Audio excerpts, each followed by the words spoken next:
año nuevo empieza empujado por un periodo anterior que llenó de nubarrones desde febrero las inicialmente claras perspectivas de expansión después de una recuperación difícil desde el pozo en el que habían caído los sistemas neoliberales después de la llamada crisis financiera de 2008.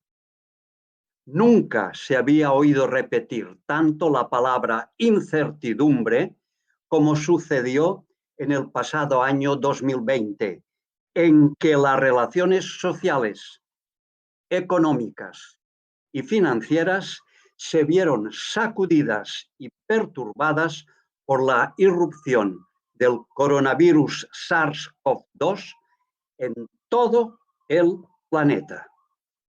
El desconcierto de los gestores de la actividad pública con la adopción de medidas improvisadas y claramente inadecuadas para mitigar unos efectos provocados por causas ajenas al sistema económico, contagiaron rápidamente a los actores de la vida económica y financiera de empresas e instituciones.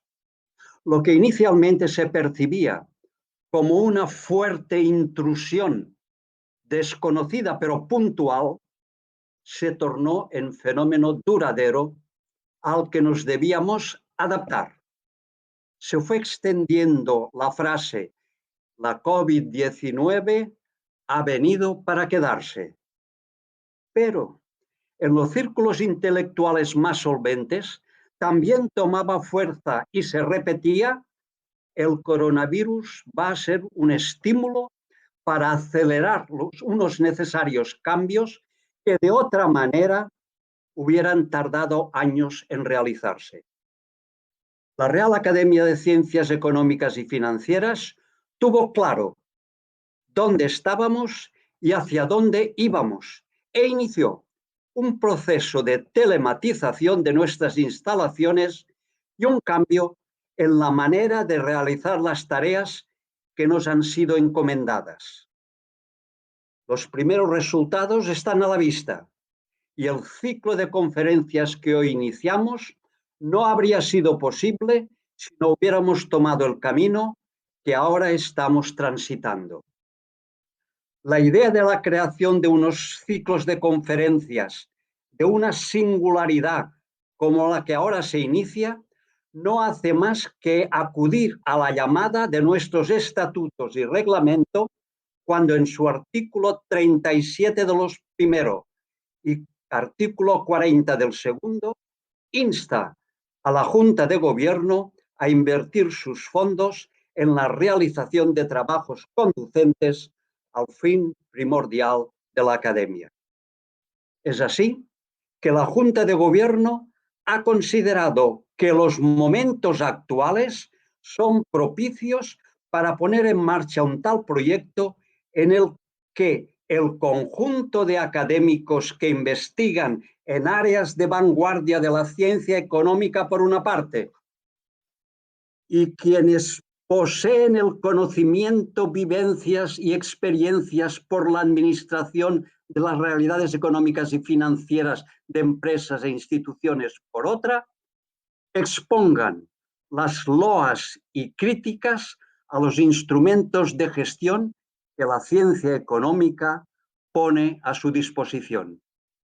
Nadie puede dudar que entre los temas de vanguardia se encuentra la llamada inteligencia artificial, que hoy va a constituir el tema a desarrollar por el excelentísimo académico doctor Vicente Liern, a quien rogamos haga uso de la palabra.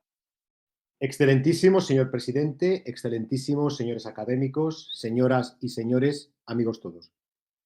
En primer lugar, me gustaría agradecer a la Real Academia de Ciencias Económicas y Financieras el haberme permitido iniciar este ciclo de conferencias internas. Como acaba de decir el presidente, la situación de la pandemia no lo está poniendo fácil, por esto es importante destacar todos los esfuerzos de nuestra Real Academia para permitir que se lleven a cabo todas las actividades e incluso algunas más de las que esperábamos. En mi participación intentaré mostrar a grandes rasgos la necesidad de incorporar la inteligencia artificial a la toma de decisiones económicas y empresariales. No se trata de una opción, sino de una realidad a la que necesariamente debemos adaptarnos. La incorporación de conceptos como el Big Data, Machine Learning, inteligencia artificial, etc., a distintos escenarios de la economía y la empresa aconsejan el debate y reflexión en profundidad en foros académicos. Para explicar el papel de cada uno de los conceptos en nuestro ámbito, recurriré a un símil con el funcionamiento de un coche. La enorme cantidad de datos que se manejan, Big Data, una vez tratados, serían el combustible del vehículo. El motor sería el aprendizaje automático, Machine Learning. Y el funcionamiento global del coche, con las decisiones necesarias, sería la inteligencia artificial. En conjunto, esta capacidad de adaptación y de reacción de los algoritmos es la que está permitiendo que los directivos de las empresas puedan planificar, ejecutar y controlar su gestión de manera más eficiente. Por ejemplo, aplicar técnicas de aprendizaje y de gestión del conocimiento al campo de las finanzas constituye una ayuda muy valiosa en un ámbito en el que la construcción de sistemas de información resulta prioritario. Históricamente, pocas áreas del conocimiento han utilizado tanto los datos como la economía, la empresa y las finanzas. Todos sabemos que los modelos económicos surgen como una abstracción simplificada de una realidad compleja y cambiante. Esto hace que muchas acciones decisivas deban tomarse dejando una cantidad reducida de variables. Desde luego, en las ciencias sociales se asume que los análisis y mucho más las predicciones están ignorando un buen número de factores. Por supuesto, sería deseable una revisión constante de los parámetros de los modelos y que de esta manera fuesen lo más ajustados posibles a la realidad. Pero si hablamos de auténtica realidad, la que indefectiblemente está impregnada de incertidumbre, por más ajustes que se hagan, no llegaremos a escenarios de certeza absoluta. Cuando en 1920 David Hilbert propuso un ambicioso proyecto para formular las matemáticas sobre unas bases exclusivamente lógicas, estaba asumiendo que si un problema se plantea de forma precisa, resolverlo era solo cuestión de esfuerzo. Parecía que una matemática bien axiomatizada podía eliminar todas las incertidumbres, pero no era así. En menos de una década se comprobó que el proyecto no era viable. En 1927, Heisenberg formuló su principio de incertidumbre y este supuso un cambio drástico en la naturaleza de la física. Aceptar que no se podía conocer a la vez la posición y la velocidad de una partícula suponía pasar de un conocimiento preciso a otro que desde luego no lo era.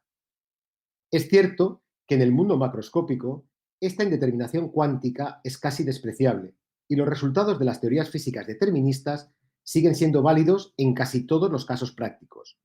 Algo muy similar ocurre con la teoría de los efectos olvidados, introducida a finales de los 80 por el profesor Kaufman y el profesor Giraluja, quien preside nuestra Real Corporación. Son efectos que aparentemente no modifican la gestión a nivel macroscópico, pero que realmente pueden determinar las decisiones en gran medida. Si alguien intentó justificar esta incertidumbre en el ámbito de la física con una concepción platónica y argumentando que esto no debería ocurrir en el mundo de la abstracción, solo tuvo que esperar hasta 1931. En este año, el teorema de incompletitud de Gödel mostró que el plan de Hilbert, tal y como se planteó, también era imposible desde el punto de vista estrictamente matemático. Es cierto que estos hechos podrían verse como un fracaso de la idea inicial de Hilbert, pero a cambio se había dado un paso de gigante en un aspecto fundamental para la inteligencia artificial: la importancia de contar con algoritmos que sean realmente adecuados. Precisamente en el contexto interdisciplinar, en varios actos internacionales de nuestra academia se propusieron modelos de inteligencia artificial para mejorar la acogida de migrantes y, más recientemente, para la construcción de redes de solidaridad y acompañamiento a la vejez.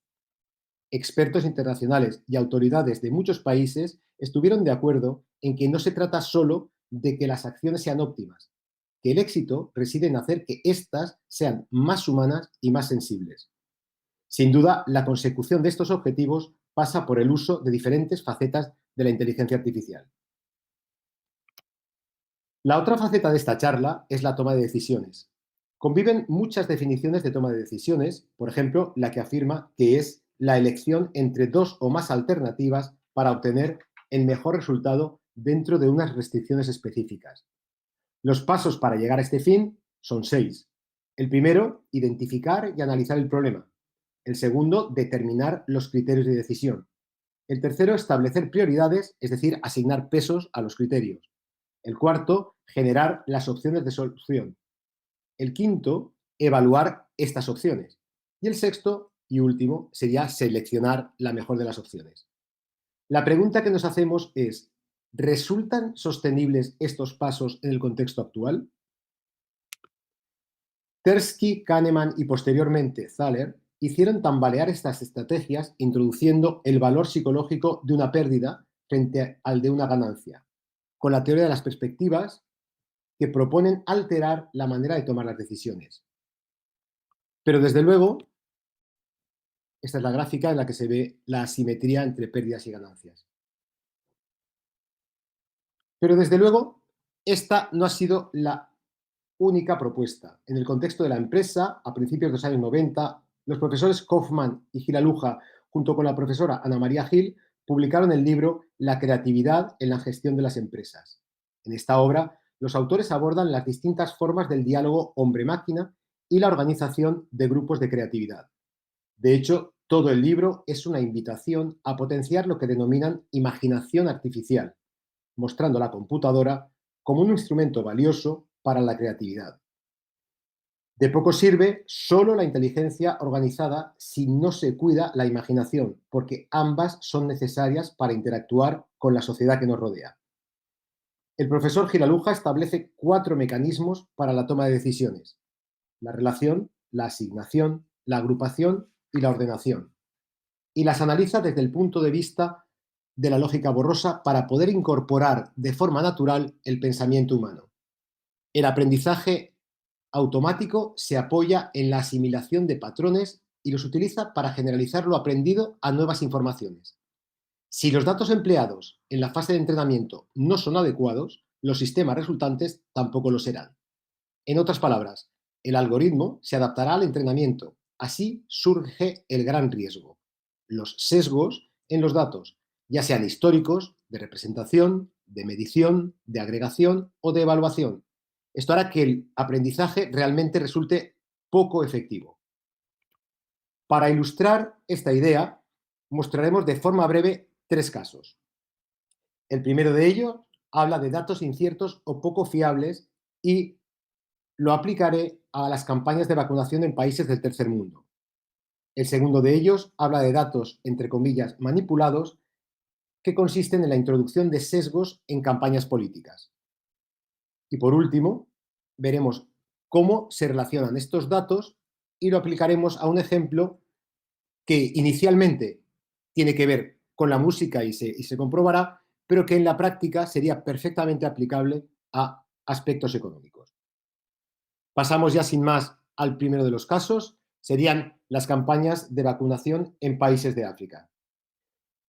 Como ya saben, en esta Real Corporación, mi grupo de investigación lleva más de 5 años trabajando en las inversiones en vacunas en países del tercer mundo.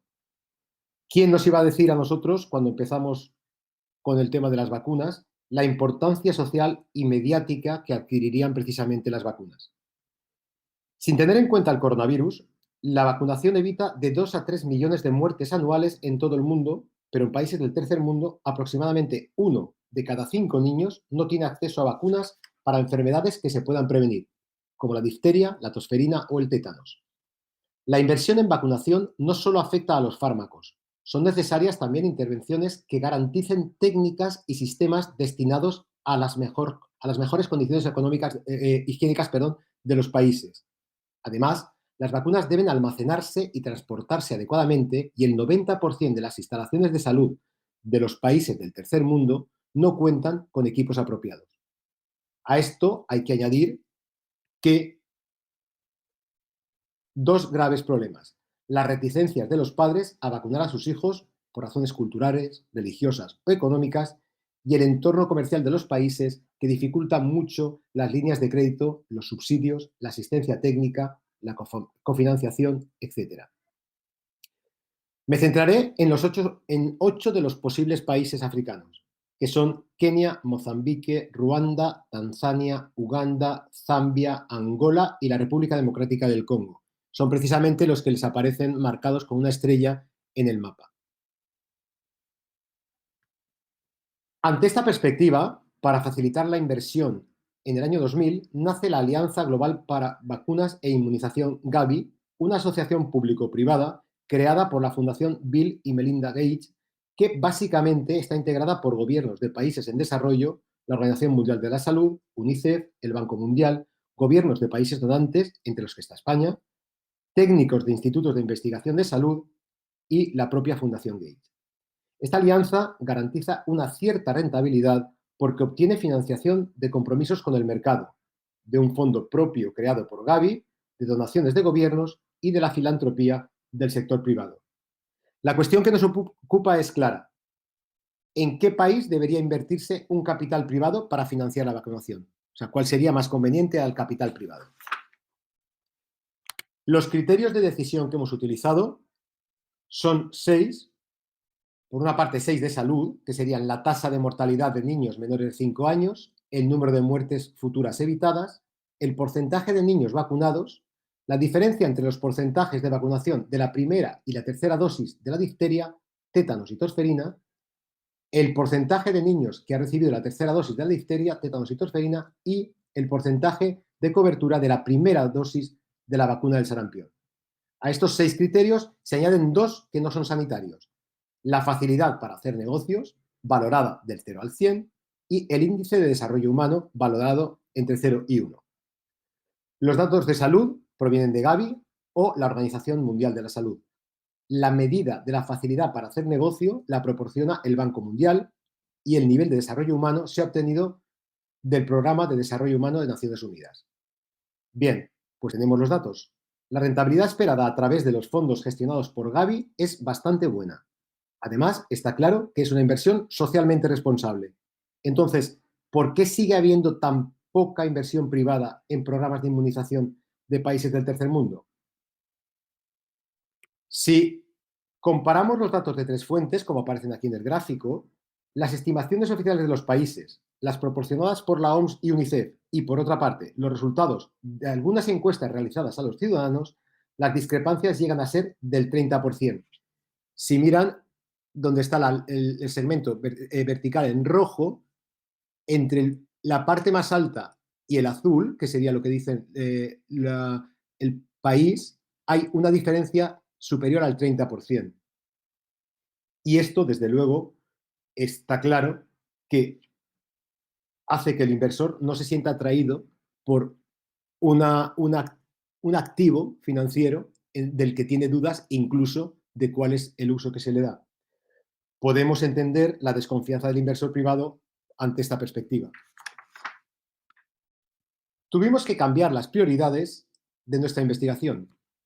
No se trataba de construir indicadores capaces de medir cada uno de los criterios. En realidad se trataba de determinar hasta qué punto los datos eran fiables.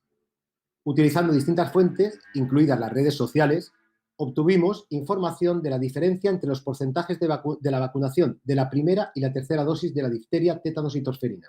En concreto, pudimos estimar el nivel de credibilidad de este indicador. Vamos, estoy hablando de un concepto muy familiar para los que trabajan en Machine Learning, como es el de reputación. Usándolo como el grado de pertenencia a un conjunto borroso, establecemos intervalos para cada uno de los datos de salud. ¿Y por qué conjuntos borrosos? Desde luego, no solo porque, como bien ha demostrado el profesor Giraluja, proporcionan un marco idóneo para las ciencias sociales, sino porque desde el punto de vista metodológico nos dota de una estructura matemática rigurosa para tratar fenómenos expresados con incertidumbre. Hemos transformado estos datos originales, los que aparecen en este momento en la pantalla, en datos borrosos, que son los que aparecen ahora, que contienen el grado de verosimilitud. La tilde que hay encima de cada uno de los números significa que no es un número preciso, sino que es un número borroso.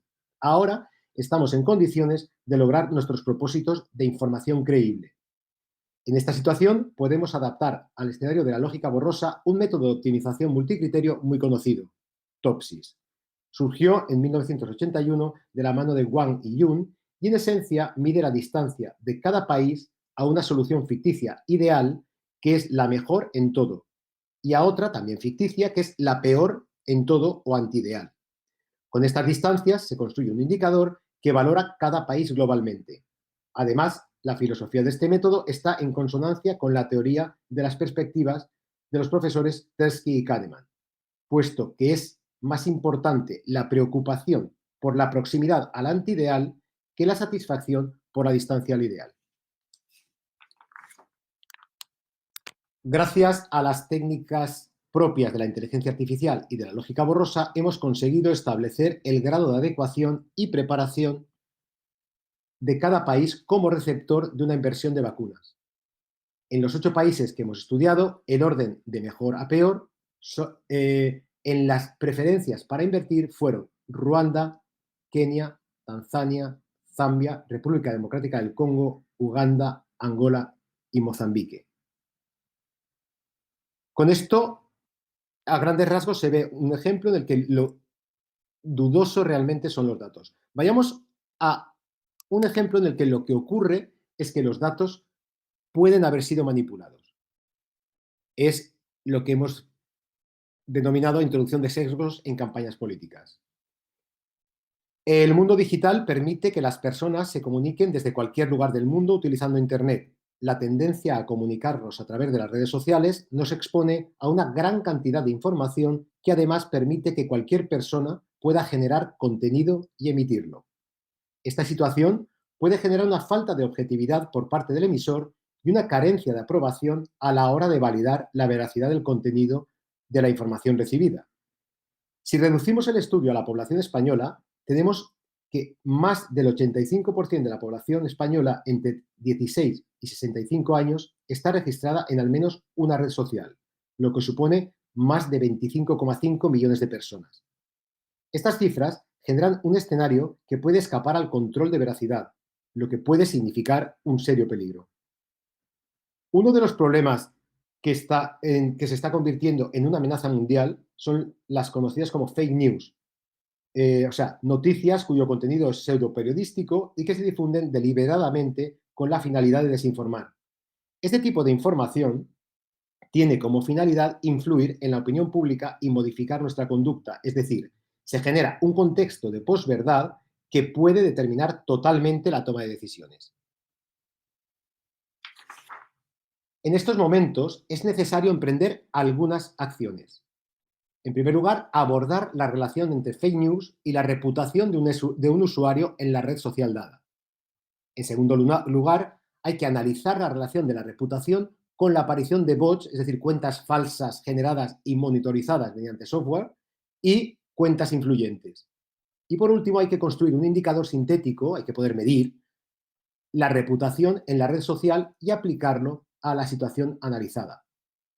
Ante esta perspectiva, en el año 2020, Aarón López García defiende en mi departamento una tesis de maestría titulada Análisis de la reputación de las fuentes de noticias en Twitter, noticias falsas, bots y propagación de bulos. Los objetivos de este trabajo son precisamente los que planteábamos aquí, pero reduciendo el estudio al caso del Twitter, no al caso genérico de cualquier red. Es necesario modelar a cada usuario y se hace con 5 parámetros: usuario, sentimiento, contenido, temporalidad y puntuación bot. Todos ellos se han obtenido del interface de programación de aplicaciones de la Universidad de Indiana. A partir de ahí se define la reputación activa, posteriormente la pasiva y la agregada. La agregada en realidad es una combinación lineal convexa de las dos anteriores. Dando valores a 3 parámetros se obtiene el grado de realidad de la cuenta Twitter y la clasificación de la reputación activa. Y la pregunta es, ¿qué efecto tiene esta reputación en las decisiones y cómo afectan? En el gráfico que les mostraremos a continuación, verán como parte de un hashtag que sería un político, no voy a decir nombre, este político dimisión. Parte inicialmente de una opinión bastante homogéneas, es decir, son opiniones bastante parecidas entre todos, y tras la introducción de bots, que serán los puntos rojos que ustedes verán en la gráfica, se introducen y a partir de ahí se observa cómo se polariza, es decir, cómo se va expandiendo el gráfico y polarizando completamente la opinión. Es decir, opiniones que inicialmente parecían muy homogéneas, de repente se vuelven realmente, se polarizan, tienen una expansión. A continuación les muestro un gráfico, es bastante rápido, pero creo que sí da un poco pie a verlo. Los que serían cuentas manejadas por software, es decir, no serían usuarios reales, son los que aparecen en rojo.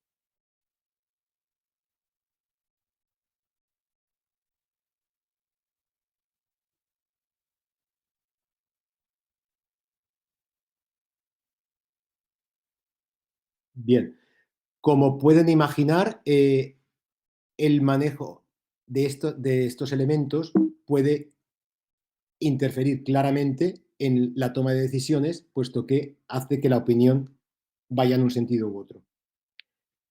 El último ejemplo que mostraremos será las relaciones entre datos, transición de unos a otros, y lo aplicaremos precisamente a un modelo de música. Aunque pueda parecer que hablar de música en temas de economía es sorprendente, lo cierto es que tras el estudio que hicimos con la tesis doctoral, precisamente las aplicaciones que nos han solicitado son todas completamente económicas. Bueno, como muchos de ustedes saben, desde los años 90 dedico parte de mi investigación a la música y a la computación, y a pesar de que nunca había expuesto nada de este tema en esta Real Corporación, es justo decir que después de largas conversaciones con el académico y amigo Enrique López, me ha parecido pertinente contar una parte de esta investigación. En la tesis del compositor y físico Brian Martínez, nos propusimos utilizar técnicas propias del Big Data a la composición musical. Los objetivos principales eran dos: medir la compatibilidad entre dos melodías y aprovechar esta medida para construir melodías de transición que llevan desde una melodía hasta otra dada. Es decir, permitir que el ordenador componga de forma autónoma a partir de dos o más patrones melódicos. Con este fin, propusimos un programa informático al que hemos denominado Mercury, en homenaje a Freddie Mercury, y que patentamos el 2019. Si analizamos los métodos estadísticos de agrupación de datos, en concreto K-means, que es el que les aparece en la pantalla, para obtener tres grupos, como en la figura, lo primero que se hace es establecer tres elementos, denominados centroides. Son los que en la figura de la izquierda aparecen como verde, rojo y azul. Posteriormente se determina cuáles son los datos más cercanos a cada uno de estos centroides. Como resultado se obtienen los tres grupos que aparecen en la figura de la derecha del todo, que aparecen el plano partido en tres secciones. Si flexibilizamos esta idea utilizando distancias propias de la lógica borrosa, lo que ocurre es que los tres grupos que aparecían en el gráfico ya no son tan nítidos, porque lo que sucede es que los datos pueden pertenecer a un grupo y a otro, pero con grados de pertenencia diferentes.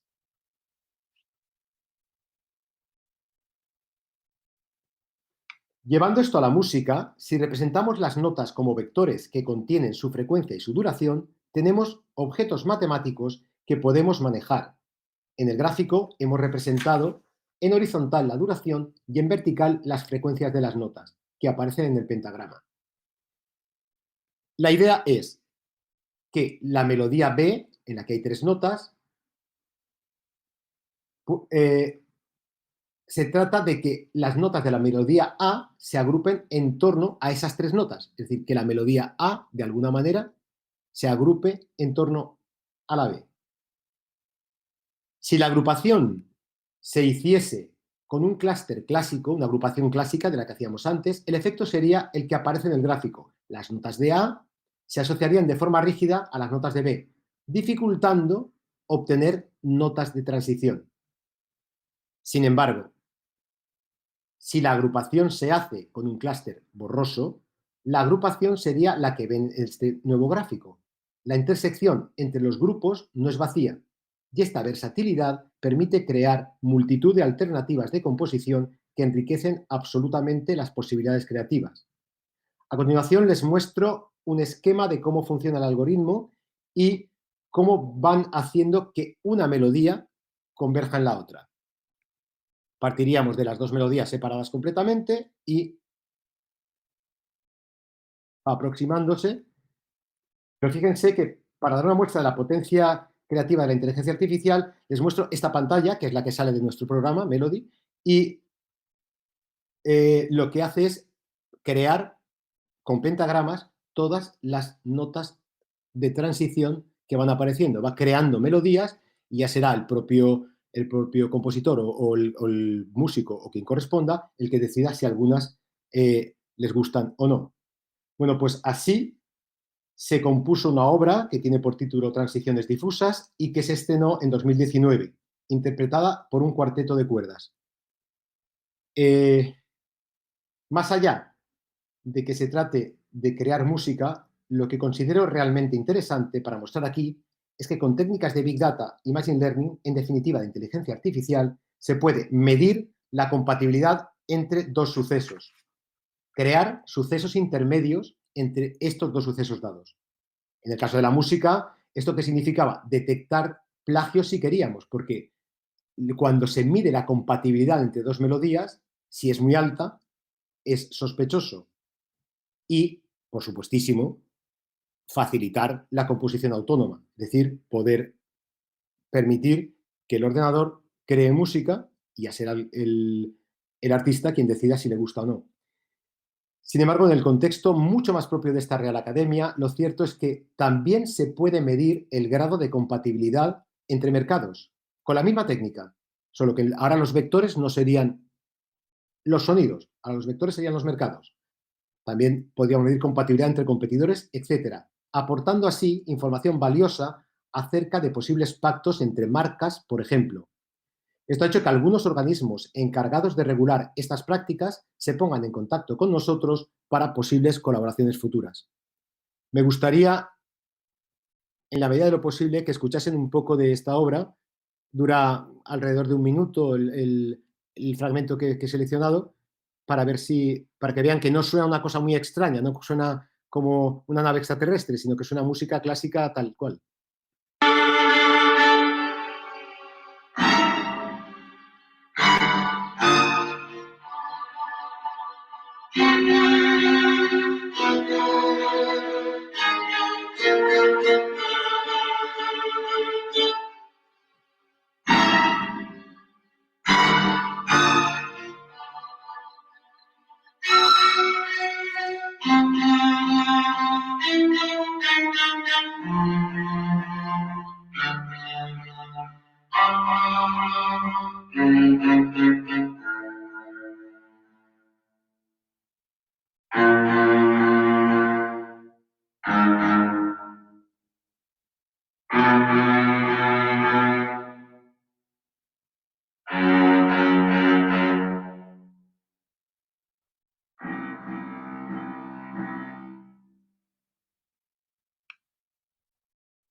Bien. A modo de resumen o conclusiones, me gustaría decir que, bueno, pues que la inteligencia artificial ha facilitado la toma de decisiones en ambientes complejos, dinámicos y con un elevado grado de incertidumbre. Sin embargo, debemos ser conscientes de la necesidad de estar alerta ante la posibilidad de que los datos que nos lleguen puedan estar modificados a voluntad. Es necesario poder detectar esta posibilidad para asegurar que nuestra decisión no está forzada por sesgos en los datos. En definitiva, parafraseando a Alan Turing, en economía y finanzas solo podemos ver un poco del futuro, pero lo suficiente para saber que hay mucho por hacer. Solo cuando exista un amplio consenso, manejemos herramientas adecuadas y perfeccionemos procesos que tengan en cuenta entre sus datos la veracidad, la imaginación, la percepción e incluso la irracionalidad de algunas decisiones humanas, seremos capaces de anticiparnos y llegar a decisiones que sean convenientes. Será entonces cuando los sistemas autónomos de decisión sean unos aliados necesarios para desarrollar actividades en beneficios de la colectividad, permitiendo contribuir en la medida de nuestras posibilidades a crear una sociedad mejor y al servicio de todos. Ahora sí, señores y señores, muchas gracias por su atención. Muchas gracias, excelentísimo doctor Vicente Lier, por su brillante y muy interesante disertación. Muchas gracias a todos por su asistencia telemática.